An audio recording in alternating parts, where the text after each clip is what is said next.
صل على محمد وآل محمد. Le dernier imam et successeur du prophète nommé par Allah subhanahu wa ta'ala est notre 12e imam. Il s'appelle Mohammed et est connu par de nombreux titres dont Al-Hujja, la preuve d'Allah. Le titre le plus répandu est Al-Mahdi, le bien guidé. Allah subhanahu wa ta'ala avait caché la grossesse de la mère de l'imam al-Mahdi ajalallahu ta'ala faraj al-sharif. Selon certaines narrations, lorsque l'imam naquit, il prit la parole comme l'avait fait autrefois le prophète Jésus alayhi salam en récitant des versets du Saint-Coran. D'une part, l'imam Hassan al-Askari alayhi salam a dû cacher son fils à cause de la surveillance étroite du chef d'État et de ses hommes, qui étaient déjà à la recherche de tout enfant qui pourrait lui succéder. D'autre part, l'imam devait s'assurer que certains dirigeants chiites rencontrent l'enfant et le voient de leurs propres yeux, afin qu'il n'y ait aucun doute sur l'existence de l'imam al-Mahdi, même après le martyre de l'imam al-Askari alayhi salam. Imam Hassan al-Askari alayhi salam organisa une formation pour que les chiites sincères et leurs bons amis puissent reconnaître l'imam al-Mahdi d'une telle manière qu'aucune personne ne puisse nier ou avoir un doute à son sujet. À ce stade, certains historiens disent que l'imam al-Askari envoya secrètement imam al-Mahdi à Médine pour que les espions ne remarquent pas la présence d'un nouveau-né. Après le martyre de l'imam Hassan al-Askari alayhi salam, la petite occultation de l'imam al-Mahdi commença. Durant cette occultation, l'imam al-Mahdi restait en relation avec les chiites à travers ses 4 députés. Quand les musulmans faisaient face à des difficultés, ils mettaient à l'écrit leurs questions et l'envoyaient à son député. Le député envoyait la lettre à l'imam répondait en approuvant de son sceau et de sa signature et le renvoyait aux personnes concernées. Le premier député était Osman bin Saïd. Après son décès, il fut remplacé par son fils Mohammed, qui devint le second député. Après lui, c'est Hussein bin Ro al-Nakhbakti qui devint député. Ainsi, le 4e et le dernier député était Ali ibn Mohammed al-Samouri. Après le décès des 4 députés, la grande occultation commença. À présent, il n'y aurait pas d'ambassadeurs, mais de grands savants qui guideraient le peuple.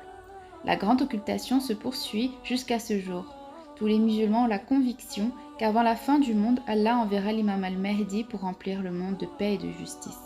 De nombreux signes prédisant la réapparition de l'imam al-Mahdi ont été relatés dans les livres de hadith. Beaucoup de ces signes sont de nature générale et parlent d'un monde rempli d'injustices, comme la mécréance ouverte en Allah subhanahu wa ta'ala, la pratique de l'adultère très répandue, la consommation d'alcool très répandue, la désobéissance et l'irrespect des parents, prendre et donner de l'intérêt librement, l'utilisation de musique et de stupéfiants, l'obsession du monde et le matérialisme excessif, l'absence de sentiment de honte et de modestie, l'incapacité de distinguer le bon du mauvais et le vrai du faux, la domination des oppresseurs, etc. Et puis il y a des signes qui sont plus spécifiques concernant l'accroissement des désastres naturels, comme les tremblements de terre ou les glissements de terrain, et cela en raison des péchés excessifs des gens. Il y aura également beaucoup d'agitation parmi les nations, amenant ainsi des gens à se soulever contre les dirigeants ou à les tuer. Certaines nations vont envahir d'autres et chaque chef d'État va exercer pour une brève période avant qu'il soit remplacé par un autre. Ensuite, il y a des signes concernant la venue du Mahdi qui sont considérés comme des signes définitifs. Les Ahlul Bayt alayhi salam nous ont dit de ne pas s'attendre à sa venue avant que ces signes apparaissent. Les signes tels que le Soufiani, un homme mauvais issu des descendants d'Abu Sufyan qui accède au pouvoir. Il combattra l'imam al-Mahdi en étant finalement tué. Le retour du prophète Jésus alayhi salam, il reviendra pour aider l'imam Mahdi et priera derrière lui, montrant ainsi son soutien. Dajjal, aussi connu parmi les chrétiens comme l'Antéchrist.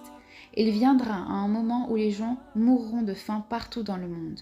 Il dominera d'autres personnes, exigeant d'eux qu'ils l'adorent.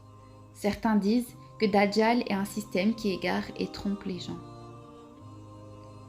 C'est le devoir de tous les partisans des Ahlul Bayt alayhi salam de travailler pour le bien de l'humanité et d'être des modèles pour les autres sur la manière dont les êtres humains vivront après l'instauration de la paix et de la justice au retour de l'imam. Obéir Dieu et s'éloigner du haram sont les premiers devoirs que nous avons afin de montrer notre loyauté envers l'imam al-Mahdi. Nous attendons le retour de l'imam car nous voulons voir la justice et la paix s'établir sur la terre et la suppression de toutes nos souffrances. L'imam attend de nous que nous lui montrions que nous sommes prêts pour son retour et que nous sommes pieux et sincères et non avides de ce monde.